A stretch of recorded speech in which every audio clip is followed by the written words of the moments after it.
اگر آپ اس ملک کو حقیقی طور پہ آزاد کرنا چاہتے ہیں تو آپ سب کو قربانیاں دینی پڑیں گی۔ کبھی بھی آزادی قربانیوں کے بغیر نہیں ملتی۔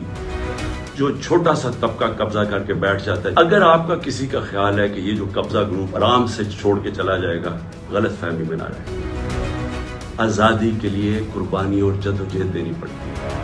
آپ سب کو میں آج کہہ رہا ہوں کہ میں تو تیار ہوں، میں اس کو جہاد سمجھتا ہوں، میں پولیٹکس نہیں سمجھتا۔ آپ نے خوفزدہ ہو کے اپنی آزادی کی تحریک سے پیچھے نہیں ہٹنا، کیونکہ ایسا موقع شاید آئے نہ، جو اس وقت قوم کھڑی ہوگی اور جو شعور آ گیا قوم میں، جو ہمارے نوجوان آج کھڑے ہو گئے ہیں، آپ نے اب اس سے پیچھے نہیں ہٹنا۔